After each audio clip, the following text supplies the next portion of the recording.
রুদ্রকে divorce দেওয়ার পর আমি তার সাথে আর কোনো যোগাযোগ রাখিনি বা রাখতে চাইনি। তবুও প্রতিদিন নিয়ম করে 3 বেলা কল করতো। আমি ধরতাম না, ধরার কথাও না, কারণ ডিভোর্সটা তো আমিই ওকে দিয়েছি। এমন করে কেটে গেল 6টা মাস। 5.5 মাসের মতো সে নিয়ম করে 3 বেলা কল করে গেছে। হঠাৎ তার থেকে আর কোনো কল আসেনি। মনে মনে ভাবলাম, যাক, আপদটা হয়তো আমাকে ভুলে গেছে। আসলে ওকে ডিভোর্স দেওয়ার কোনো বড় কারণ ছিল না। এমনও না যে আমার পুরনো বয়ফ্রেন্ড ছিল, তার সাথে আমি চলে যেতে চেয়েছি। আসলে ও আমায় ভীষণ ভালোবাসতো, সব সময় খোঁজ নিত। এটাই আমার ভালো লাগতো না। আচ্ছা বলেন তো, একটা মানুষের কি একা থাকতে নেই, নাকি প্রাইভেসি থাকতে নেই? হোক সে মেয়ে বা ছেলে, সব সময় যদি খোঁজ নিতে তুলু তুলু আলাপ জুড়ে দেয়, কেমন লাগে? সে ছেলে ভালো, ভালো চাকরি, বর হিসেবে পারফেক্ট হয়তো অনেকের কাছে। সে দেখতেও সুদর্শন, কিন্তু ওই যে ওর সবসময় খোঁজ নেওয়ায় আমার বিরক্ত লাগতো। ও অফিসে গেলে সেখান থেকে রাত অবধি হুটহাট কল করে খোঁজ নিত। আরে বিয়ে করেছো, ভালো কথা, তাই বলে সবসময় এভাবে বউকে খোঁজ খবর নিতে হবে? এটাই ছিল আমার বিরক্তির কারণ। তার সাথে ডিভোর্স নেওয়ায় বাবা মা থেকেও আজ আমি বিচ্ছিন্ন। তাদের কথা হলো এমন ভালো ছেলে নাকি আর একটাও নেই। আমিও মানি সে কথা, কিন্তু তাদেরকে আমি কিভাবে বলতাম আমার সমস্যাটা? এমন করে দিন যেতে লাগলো। তার থেকে কল আসাটা হঠাৎই বন্ধ হওয়ায় বেশ ভালো লাগলো, আবার চিন্তাও হলো। যে ছেলে নিয়ম করে কল না ধরা সত্ত্বেও 3 বেলা কল করে গেছে, হঠাৎই তার এমন কি হলো? একদিন ওর ফোন আসছিল না, আমি ওকে ফোন দিলাম। রিঙ্কি ধরলো। রিঙ্কি হলো রুদ্রের ছোট বোন। ও ধরে যা বলল তা শুনে আমার পায়ের নিচের মাটি যেন সরে গেল।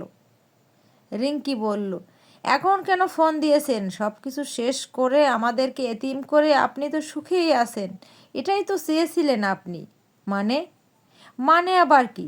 আপনি যাওয়ার পর ভাইয়া আপনাকে রোজ নিয়ম করে ফোন করত। সেদিনও আপনাকে ফোন করতে করতে রাস্তা পার হচ্ছিল। ঠিক সে সময় একটা চলন্ত ট্রাক এসে ওকে পিষে দিয়ে গেল। আমিও নির্বাক হয়ে গেলাম রিঙ্কির কথা শুনে। সত্য বলতে আমার শ্বশুর ওদের ছোট রেখেই মারা যায়। রুদ্র বড় হওয়ায় সব দায় দায়িত্ব তার ঘাড়েই এসে পড়ে। সেই ওদের সংসারটা রুদ্র চালাতো। রুদ্র ছিল 2 ভাই বোন, রিঙ্কি আর রুদ্র। ও চাকরি করে যা পেত তা দিয়ে ওদের ভালোভাবেই চলে যেত। রুদ্র ভীষণ হিসেবি ছিল। বিয়ের দেনমোহরটাও ও গুছিয়ে রেখেছিল, যা সে বিয়ের দিন রাতেই আমাকে বুঝিয়ে দেয়। তাই ওদের সংসারে কখনো অভাব অন্তত আমি বুঝিনি। একমাত্র আমি গিয়েই ওদের সোনার সংসারে আগুন লাগিয়েছিলাম। আমার উচ্চাভিলাষী জীবনযাপন মেটাতে গিয়ে রুদ্র হিমশিম খেত, কিন্তু কিচ্ছু বুঝতে দিত না। সদ্য হাস্যোজ্জ্বল ছিল। ভাবতাম ও নিজে থেকেই আমার উপর বিরক্ত হয়ে আমাকে ডিভোর্স দিয়ে দেবে। বিয়েটা পারিবারিকভাবে হয়েছিল। অল্প বয়সে পরিবারের দায়িত্ব কাঁধে নেওয়ায় রুদ্রের জীবনে প্রেম করার হয়তো সুযোগ আসেনি। তাই হয়তো আমাকে এই সব ভালোবাসা উজাড় করে দিতে চেয়েছিল। কিন্তু আমি স্বার্থপরের মতো ওর ভালোবাসাকে বিরক্ত মনে করে ওকে দূরে ঠেলে দিয়েছিলাম। আজ আমার বয়স হয়েছে। সে ঘটনা শোনার পর নিজের ভেতর অপরাধ বোধ কাজ করে গেছে প্রতিনিয়ত। ওর পরিবারের খোঁজ নেওয়ার সাহস হয়নি আমার। কোন মুখে নিতাম পরিবারের খোঁজ? নিজের ভিতরে এতটাই অপরাধ বোধ কাজ করে গেছে যে সে ঘটনার পর আমি আর বিয়ে করার পদক্ষেপ নিতে পারিনি। তখনও যে আমার রূপ সৌন্দর্য ছিল না এমনটা না। তখনও আমার পিছনে ছেলেদের লাইন ধরে যেত। কিন্তু নিজের খামখেয়ালির জন্য একটা পরিবার, একটা হাস্যোজ্জ্বল মানুষকে আমি নিজেই শেষ করে দিলাম।